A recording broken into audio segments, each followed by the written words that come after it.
morning, guys. This is part 2 of the video I made earlier. I've come down to the Canal Basin now. We haven't been here for a while.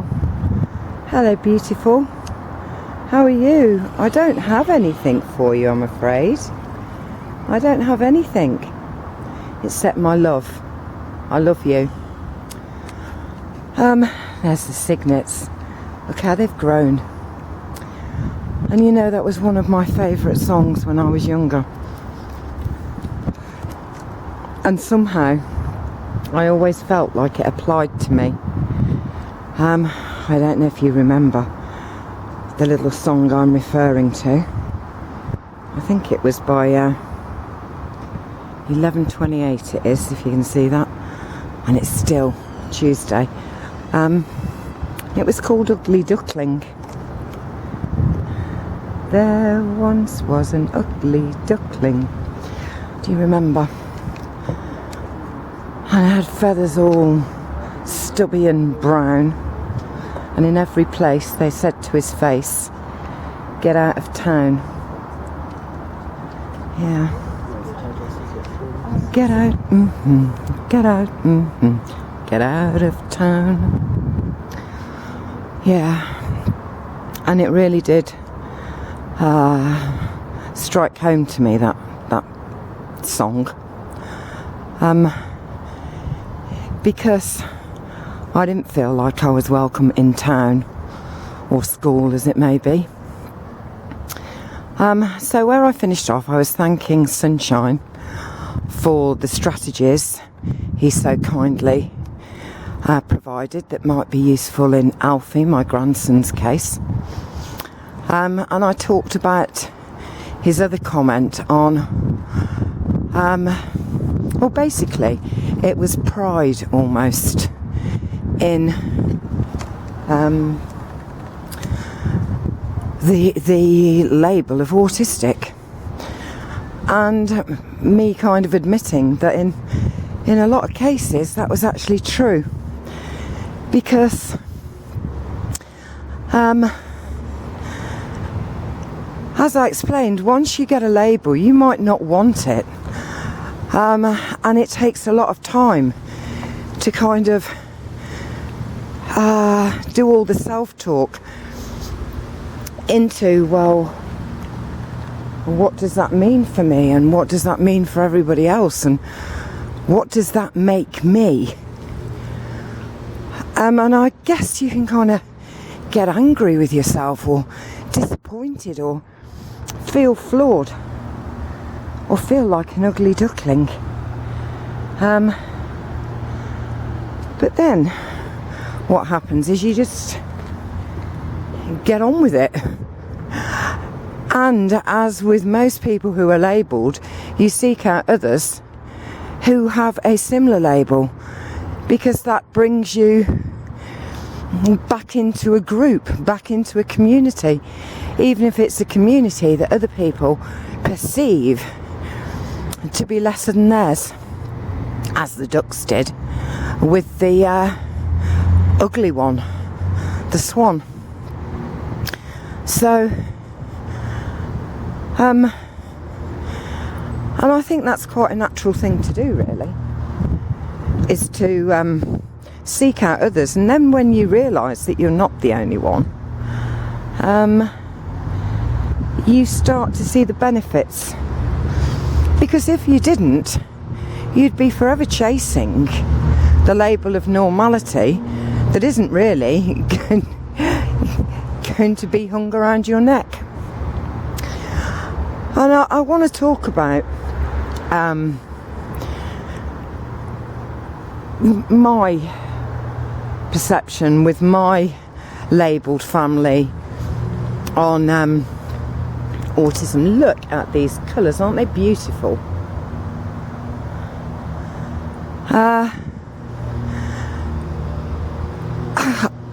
It was said of me that I was easily distracted, and it's, hello, what's going on in there? Something is. Oh, it's a bird, can you see it? It's flown off now. Yes, easily distracted. And people still say that of me. So I don't know, it's noticing all this wonderful stuff and the eyes that were given by the Creator to actually observe and notice and see. Is that a distraction to actually see things? But it wasn't the sight thing in my case. Because a lot of autistic labelled people have heightened senses. And this can lead to like autistic savants who can do incredible things. The trees are saying, yes, we're autistic too. Can do incredible things, such as painting landscapes, cityscapes really, where every single pane of glass is in the right place from a one-sight kind of look at something.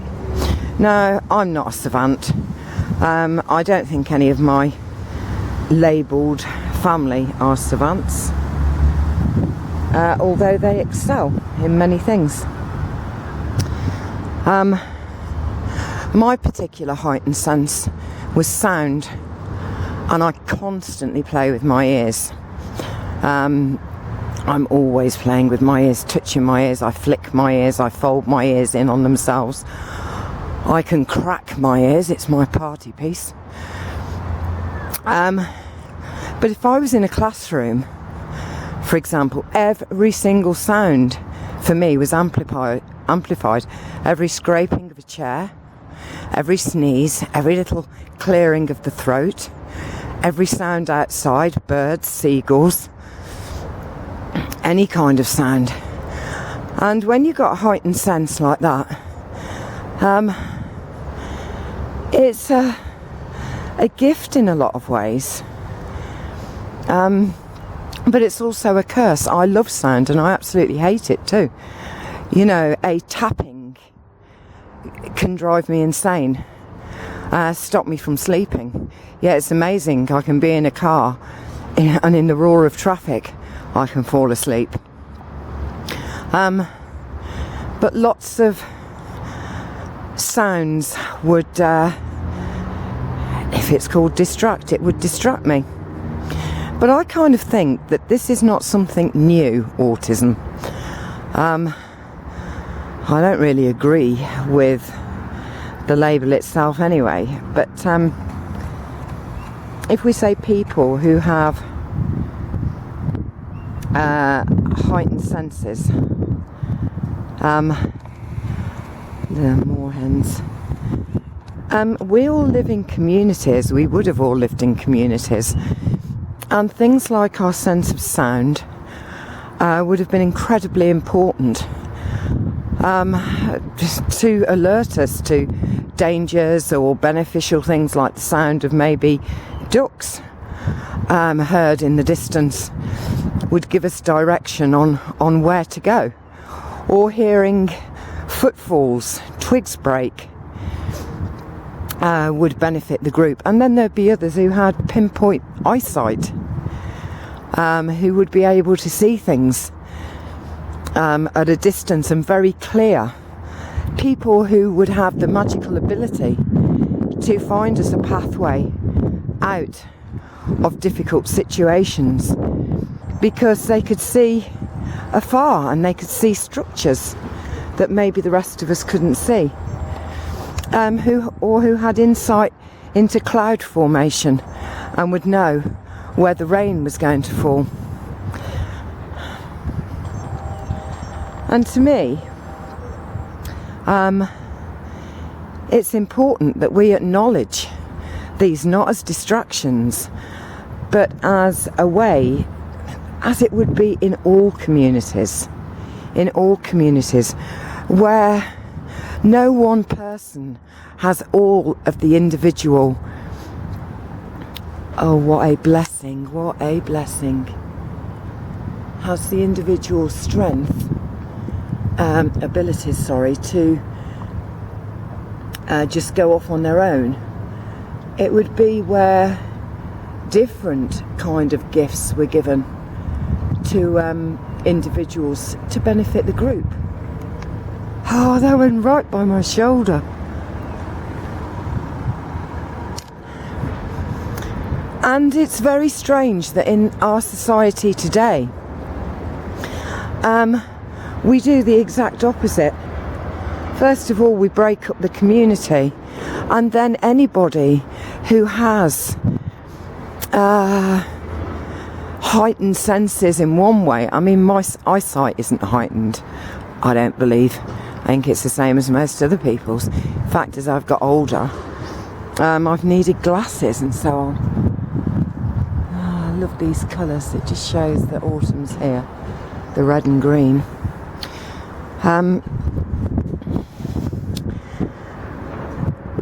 So I would have needed other people around me who had those strengths. Whereas in today's society, it's a distraction. I mean, I was forever told I don't concentrate. You know, that was what I was told at school. I distract people. You know, a bit like I'm walking round here. And I suppose it's true of most of my videos. I'll be walking around talking about something, then something will take my eye and I'll go, look guys, and I suppose that's a distraction. Whereas I just think I'm pointing something out that has come to my attention. Anyway, and the other thing for me was smells.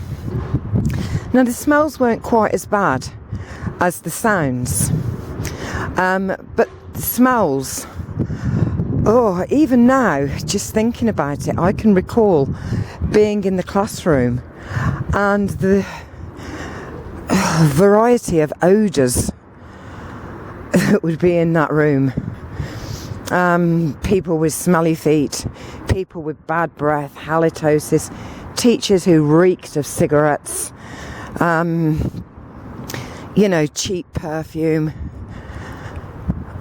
But the worst of all was the smell of the school dinners being prepared.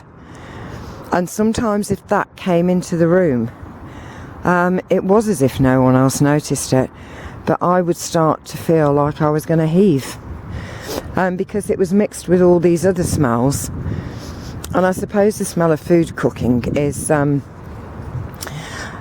whets our appetite, awakens our internal organs, you know what I mean?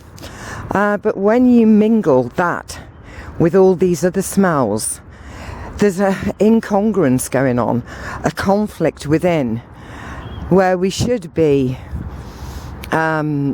salivating at the smells of this food, but with all the others blended with it, it actually repulses us, or me. So, yeah. And I think sometimes that causes great problems for you, because you can't concentrate. How can you concentrate on a teacher standing at the front going wah wah wah wah wah wah wah with a blackboard with some bloody chalk, screeching and scratching, which is another thing. You know, the sound of chalk on a board, my teeth just cannot abide it. If it screeches, it's worse. But even the sound of it, I find it, you know, get me out of here.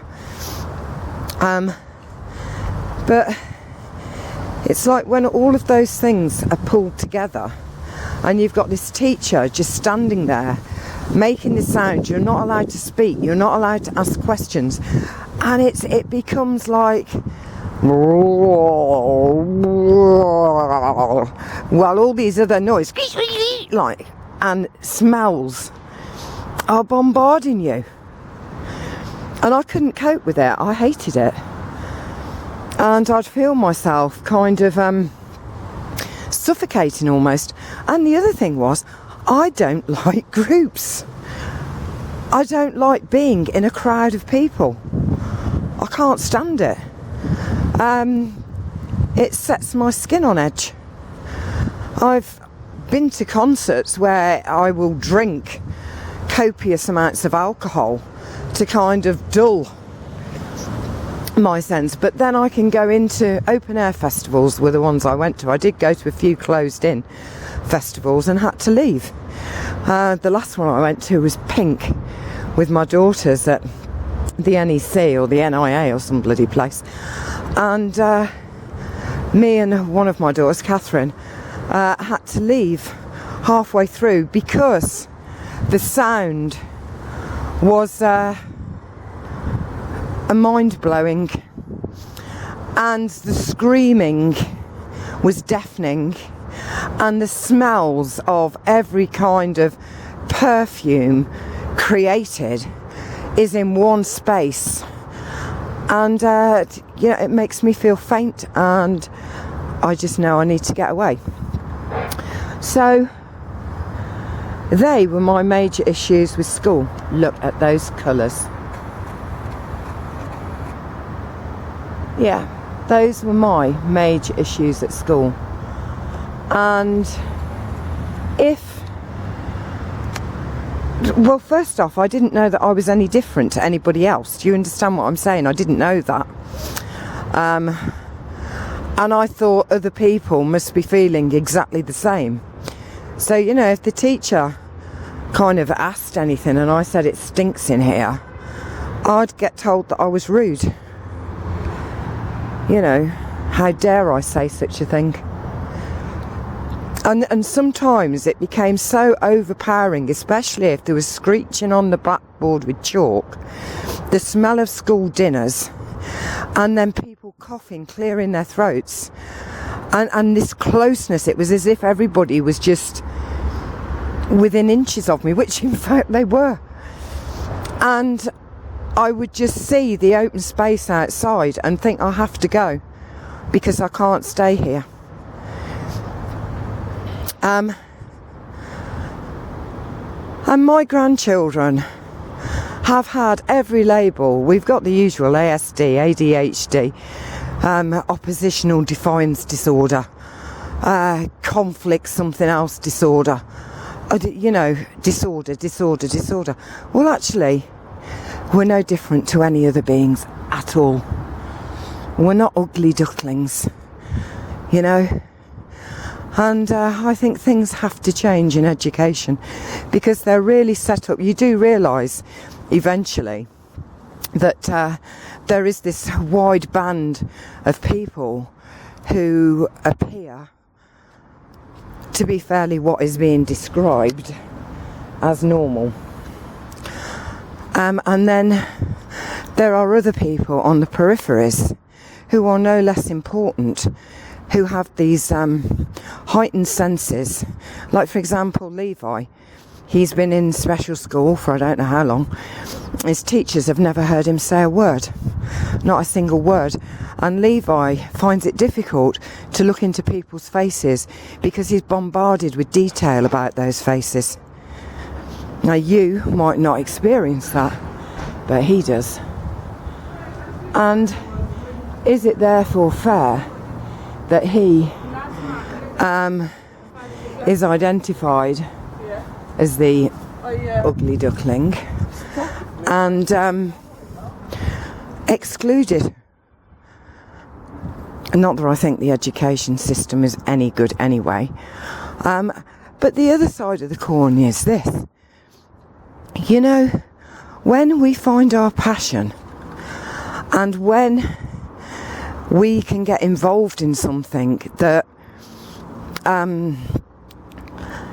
is expansive to us, it's not blocked in by all of these other things, we can achieve absolute miracles.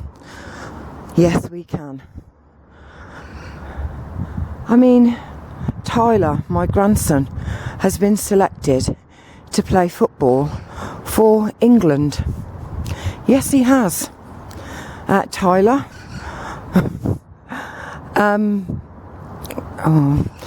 The amount of labels he's had is just untrue. And it is for the disabled team. So he should be in the Paralympics. How wonderful. I wonder how many other children in his class at school who were perceived to be beautiful ducklings, or who could wear the I am perfect badges, have managed to achieve anything similar. He was top student at the agricultural college because he was doing something he's passionate about. He ended up with distinctions. He got the top student award. You know, it's horrible when you are labelled in such a way that people at CAMS can say you should all be sterilised. They don't understand autism. They don't understand difference, and that's all it is, guys. It's just difference, and we are all different, and we need that difference in order for us to survive. You know, there would have been people who had tremendous skills, and they would have been valued for those differences, but now we're not. And we live with the ugly duckling label until we realise at some stage, as I did, that I'm not an ugly duckling. I'm a swan. Anyway, time for me to fly. So, from Coventry Canal Basin, no dogs but my feet, and some beautiful cygnets, given their correct label. I wonder what miracles they will achieve in this experience of physical reality. Right, keep looking up, guys. Bit overcast here today, but hey ho. And remember to enjoy life, live it. And if you got a label, just look at the label and laugh, really, because it means nothing at all. Right. Love you. Bye. Peace and bliss.